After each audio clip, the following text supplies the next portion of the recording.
Ang araw mga ka-A-Shop, may gagawin tayo ngayon, Kongka. So 43. Ang problema nito ay pina-check up na daw nila to sa isang manggagawa din natin dito sa ating area.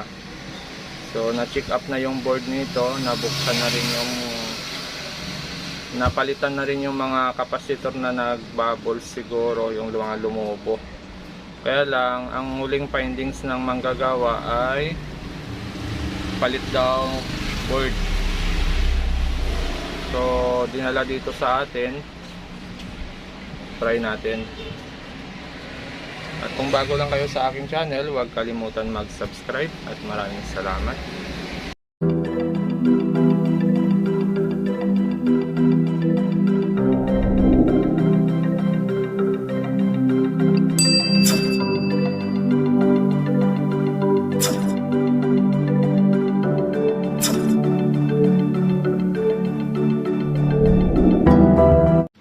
So ito na yung unit.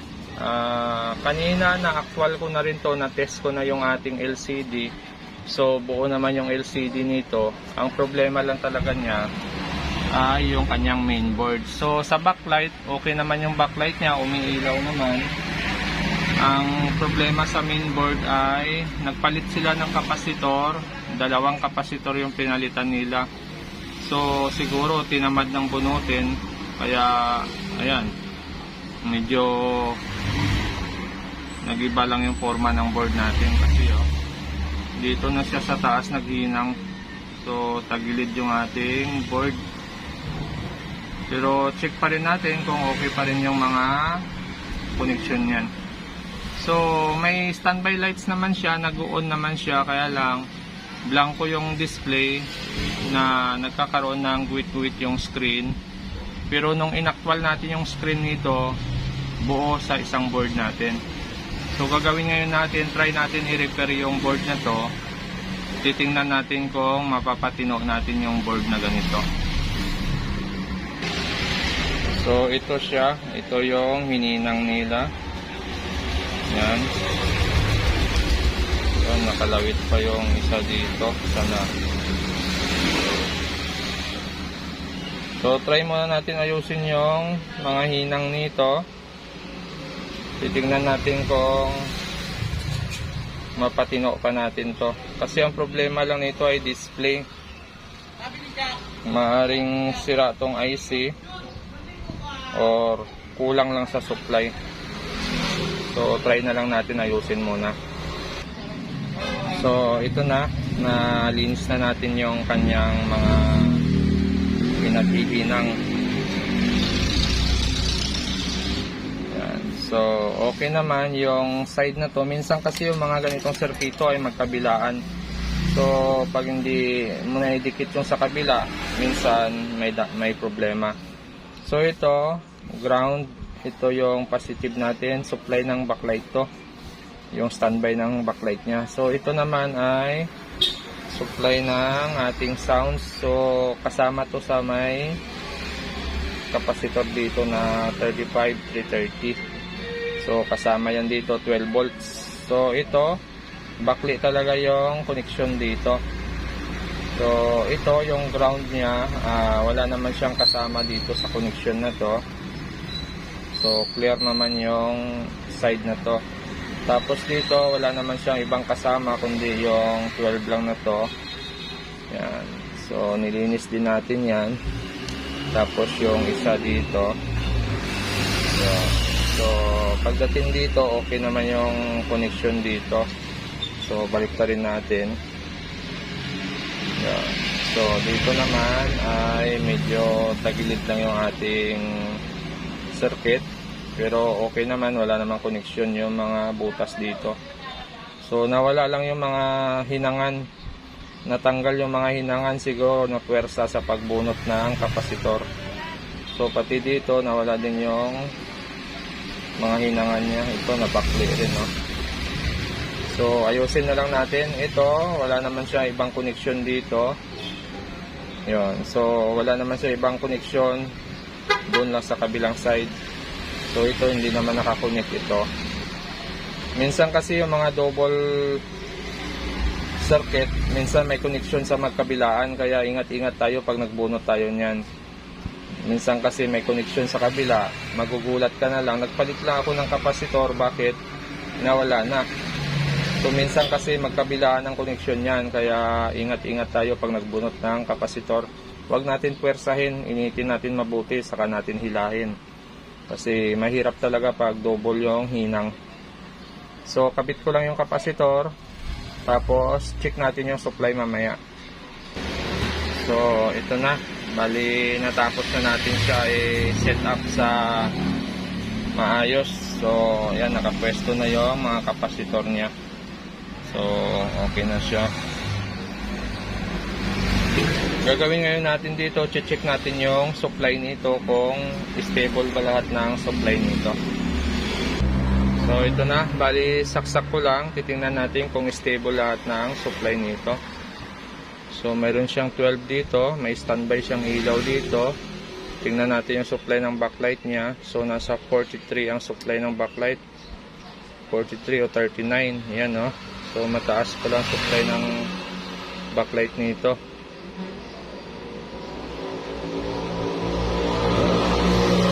Mayroon siya 12 dito. Tapos may standby naman siya. Pero bakit nagkaroon ng problema ito? So susunod natin gagawin, check natin yung program, kung ilang volts yung supply ng program niya. Saan na ba tayo?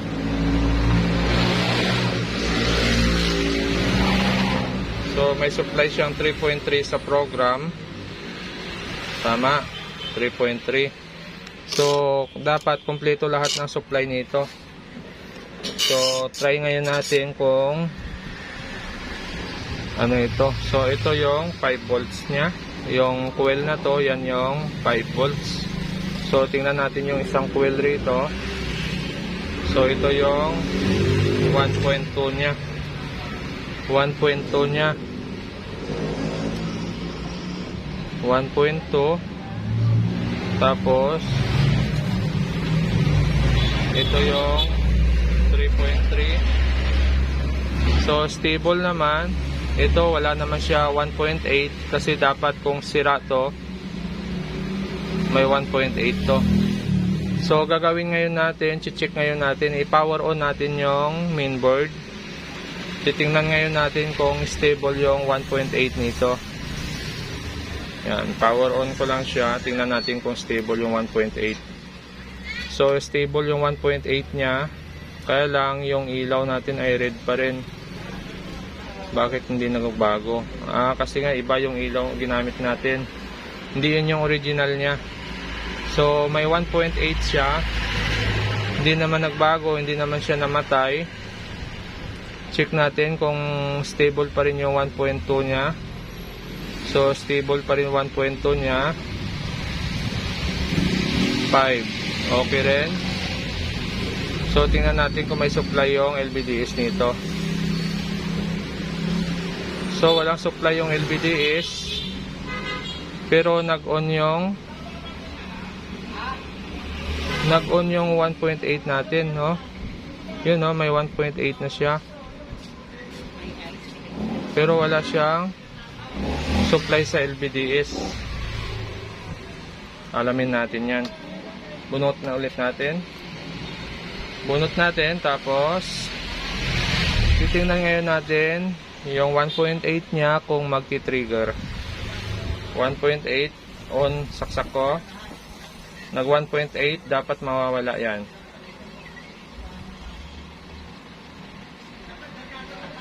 Hindi siya nawala. Yun, no? Hindi nawala. So pag hindi nawala yan, hindi mag-on yung unit natin. Hindi yan mag-on.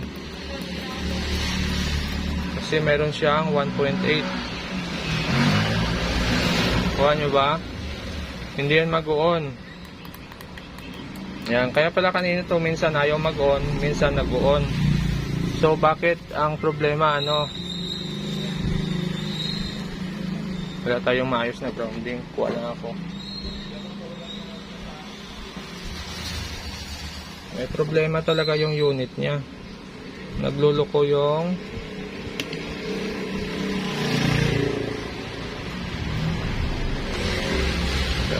so try ulit natin, saksak natin. 1.8, dapat mawala yan. Pag nawala yan, pwede na natin i-power on yung unit. Pero dahil hindi siya nawala, hindi mag-on yung unit natin. So may sumpong. Kanina wala yan eh. So ulitin natin, bunot ulit. Try ngayon natin dito sa 3.3. Tingnan natin kung stable to. Saksak. 3.3 stable. Hindi nagbago. Okay. So hindi siya nagbago, normal. 1.8. Mayroon pa rin 1.8. 1.2. Mayroon pa rin. So ibig sabihin, ang unit na to ay nagluloko na nga talaga. Dahil kompleto naman yung supply. Yan o, complete ang supply. Okay lahat ng supply, hindi naman nagbago. Pero ayaw mag-on. Tingnan natin yung CPU. Yun, umiinit yung CPU niya.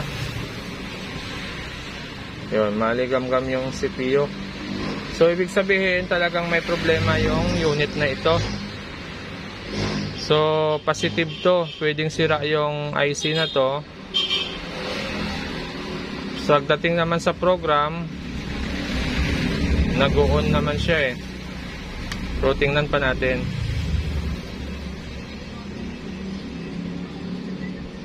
Walang reaction talaga. 1.8 talaga stable niya to. So hindi nawawala ito.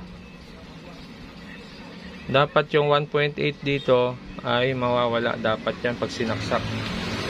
Yan, ulit. Saksak ulit natin.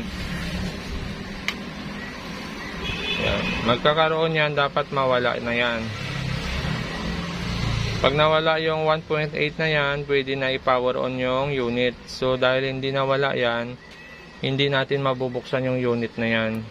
Hindi yan magpa-power on. So pag ganito ang problema, maaring sira yung ating IC, sira yung CPU nito.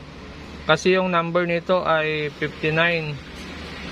So sa ganitong number kasi kadalasan bumibigay yung CPU. So try ulit natin to linisin or i-hot natin. Ihinangin lang natin yung mga pin nito. Tapos pag hindi pa rin siya gumana, try natin kung may board tayo nito. Kung wala, kailangan natin palitan to. So ito, tinry ulit natin i-plug in.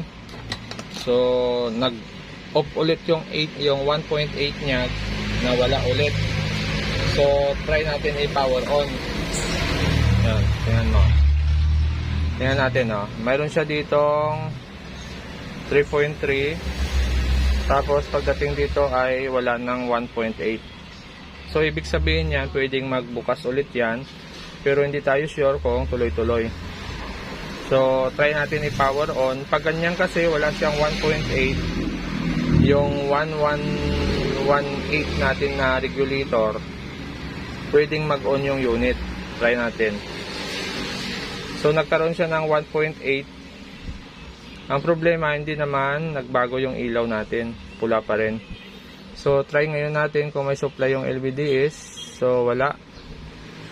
You know, walang supply yung LVDS natin. So ibig sabihin, gumagana yung kanyang program. Gumagana yung program niya. Yan, binunot ko ulit. Kaya lang, siguro dahil talagang may tama yung pinaka-IC, back to zero pa rin siya. So saksak ko ulit, tingnan natin kung magkaroon siya ng 1.8. So ayan siya, hindi nawala. So pag ganyan, hindi na naman natin ma-on yan. Yan, ganyan na naman siya, hindi na naman siya mag-on. So ang gagawin ngayon natin dyan, dahil medyo mabigat to, papalitan natin tong IC na to. Yan, mag-actual tayo ngayon ng IC. Papalitan natin to.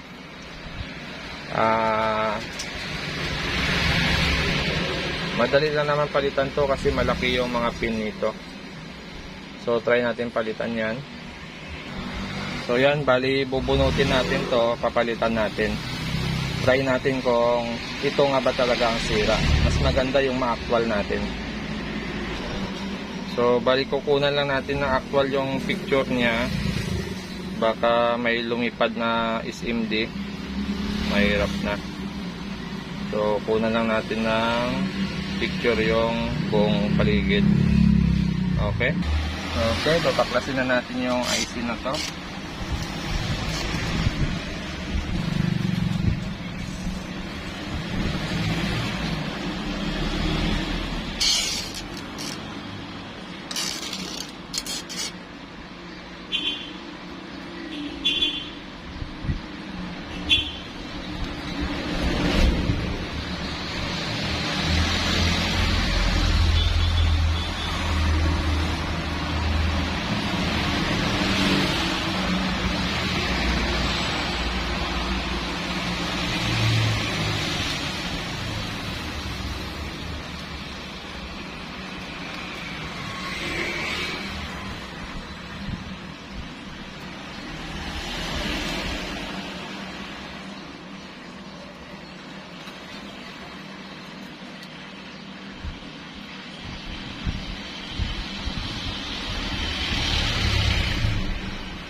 Ayaw pa.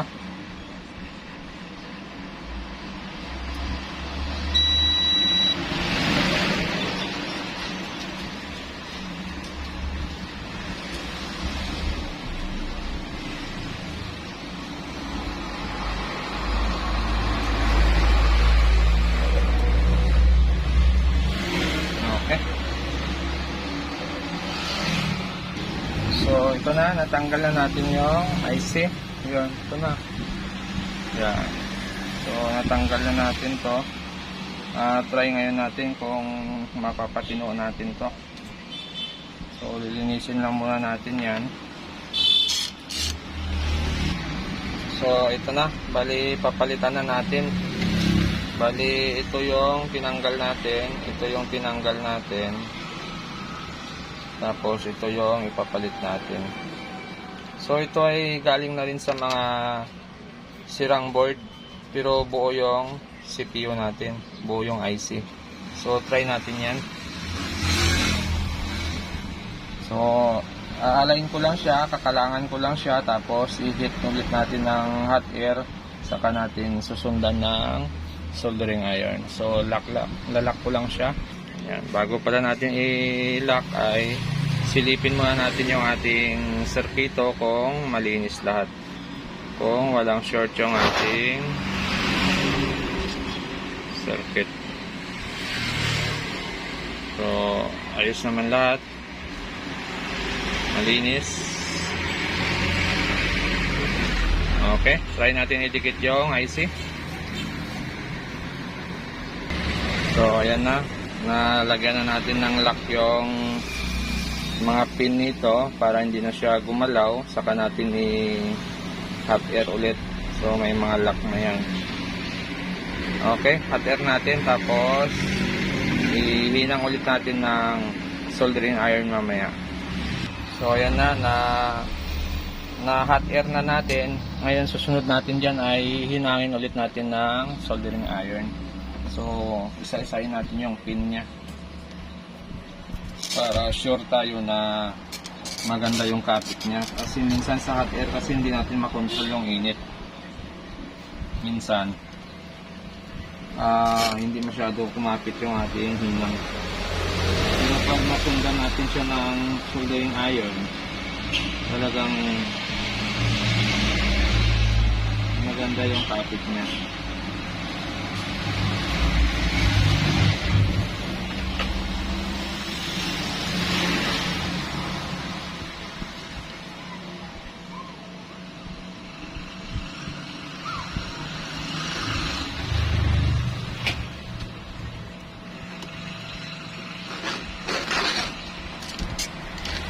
Ba?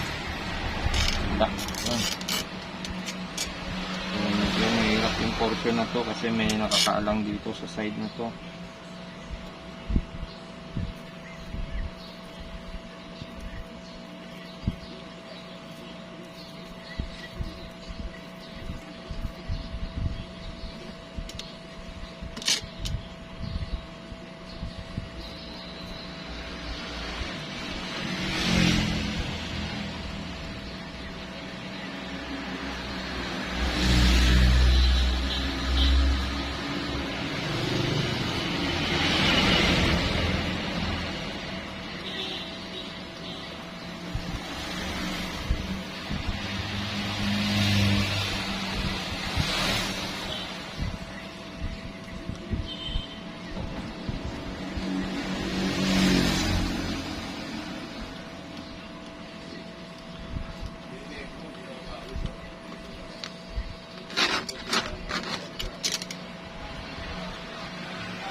Okay.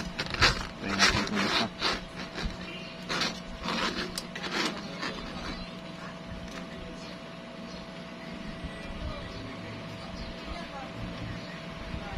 So medyo mahirap siya. May nakakalang kasi hindi tayo maka-forma dyan. So try natin. Okay, hinangin ko lang isa-isa. So ito na, natapos na natin ikabit yung IC na ito. So, yan, tingnan natin yung hinang natin kung okay. So, okay naman. Yun lang, dito hindi makita, natatakpan. So, baba na natin ng konti. Yan.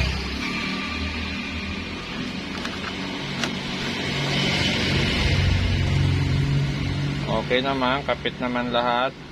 Yun, kapit lahat. Ito.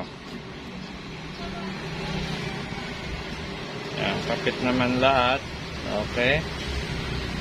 At hindi naman short. Dito. So, dito okay naman. Fit naman lahat ng pin niya. So, try natin kung gagana to. So, ito. Bali, titesting na natin siya kung successful ba yung ating pinaglaruan na naman ngayon. So try ngayon natin kung success ba tayo o bigo. Pag bigo kasi nako, sayang oras ano. Pero try lang natin kasi sa ganitong trabaho kasi natin hindi mo talaga maiwasan yung minsan sawi din. So, minsan, swerte naman. Minsan, talagang ganun. So, try na lang natin. Kita ba? Ayun.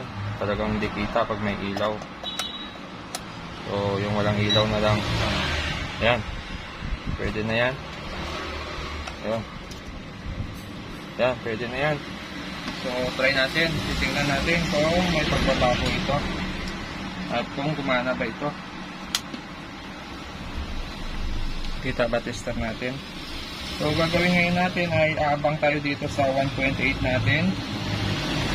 Yung setup natin kanina, yung 1.8 abang natin, tapos saksak natin. Saksak ko lang. So nagkaroon siya ng 1.8, dapat mawawala yan. Nako. Yun, nawala siya oh. Nakita nyo, nawala siya. Ibig sabihin, pwede na siyang mag-on dahil nawala na yung 1.8 niya. Ngayon gagawin natin, power on natin. Power on natin. Tingnan natin kung magbago yung ilaw. Yun, nagbago yung ilaw, nagkulay asul. So, nagkaroon siya ng 1.8.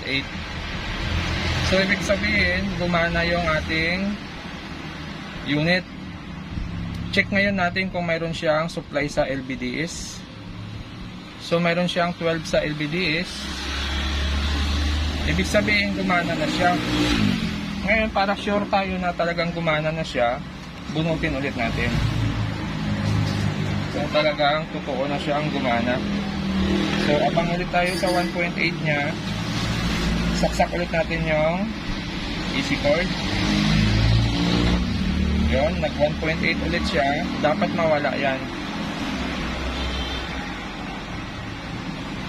Yun, nawala ulit yung 1.8.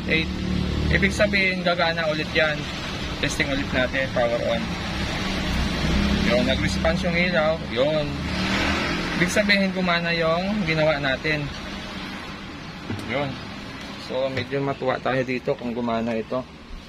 So, yung ginawa natin dito ay nagpalit lang tayo ng IC nito. So, yung lumang IC, ito yon. Ito yung lumang IC. So, ito yung pinalit natin. Pero itong IC na to ay bunot na rin. Galing na rin sa mga sirang board na pwede pang kahuyan. So gamit na rin tong IC na to, pero pwede pa.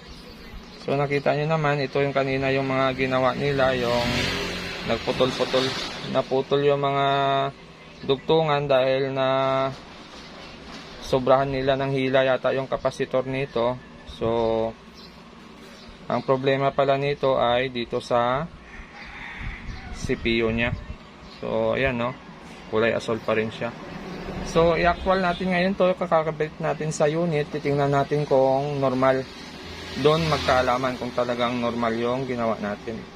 So, ito, titingnan ngayon natin kung gumana ba tong ginawa natin. Kasi, minsan, kahit okay na siya, bigo pa rin. So, saksak ko lang siya, tingnan natin yung ilaw doon.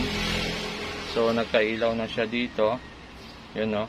Check ngayon natin yung 1.8 natin kung mayroon ba siya o wala. Pag wala siyang 1.8, pwedeng gumana yung ating unit.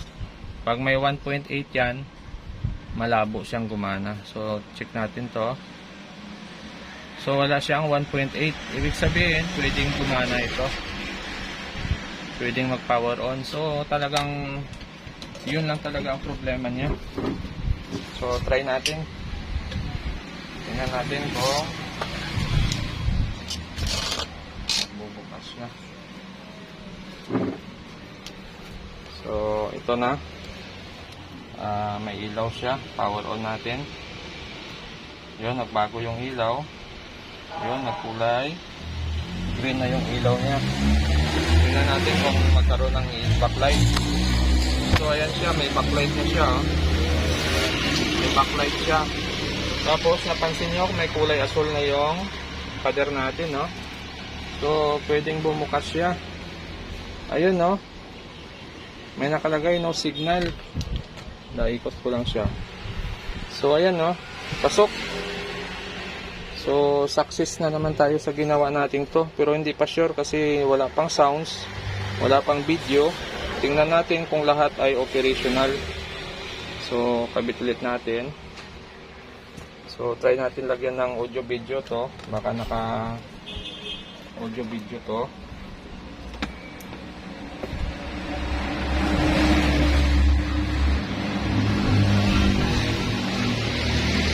Ayun, positive siya. Naka audio video nga siya. So ayan, no, may picture na siya. So may problema pa tayo, yung sounds niya. Tingnan natin kung buo yung sounds niya. kabitan natin ang speaker. So, mayroon siyang sounds, yun, no? Mix voice, bumili ka, bumalik ka ulit. Okay, tanggalin ko. Ang swabe. Yun, nawala. Lagay ko. Yun, meron. Tanggalin ko. Okay, meron siya. So, pasok. Titesting na lang natin yung HDMI saka yung USB nito. So, sasarado ko lang siya tapos testing natin. So, ito na yung ating Kongka. Testing na ngayon natin. So, ayan siya. Mayroon siyang ilaw. So, mag-delay lang tayo ng 5 seconds. Tapos, saka natin siya i-power on. So, pwede na siguro. Try natin. Yun, nag-response yung ilaw. Yun. Tingnan natin yung screen. Yun, no? Lumabas na yung Kongka. Yun. At okay pa yung LCD nito. So, wala pang damage yung LCD. Try ngayon natin sa HDMI kung mayroon siyang signal. So, HDMI tayo.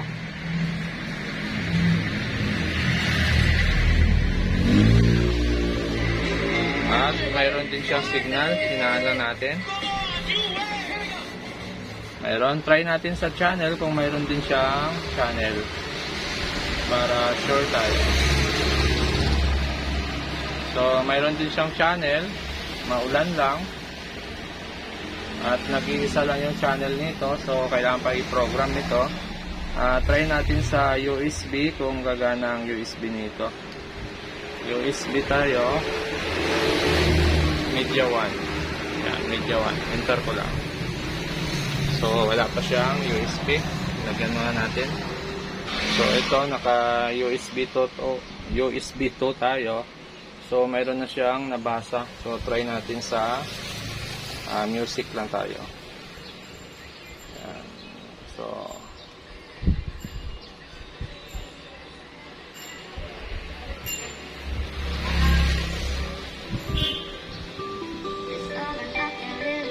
okay.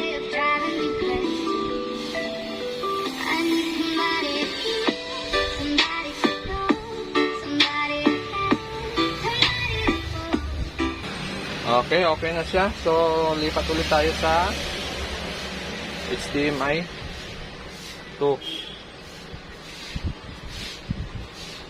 So, okay na. So, hanggang dito na lang yung video natin. So, success na naman yung ating ginawa. So, nagpalit tayo ng CPU na to, ng IC na to. Yan. Ito kasi sirain talaga tong IC na to. Marami na ako na trouble na ganito na bilis masira. So, maayos pa naman siya, kaya lang sira na yung laman loob niya. Hindi pa naman overheat yung board, sira na. So, ito lang yung pinalitan natin. Tapos, inayos lang natin yung mga kapasitor kasi yung unang gumawa kasi ay medyo ano na rin siguro, busy siguro, kaya ganun nangyari. Pero, okay pa rin. At least na-remedyoan pa rin natin. So, hanggang dito na lang video natin. At kung bago lang kayo sa aking channel, huwag kalimutan mag-subscribe. At maraming salamat. So, sa susunod ulit natin na video. So, okay na. Yun, no? Okay.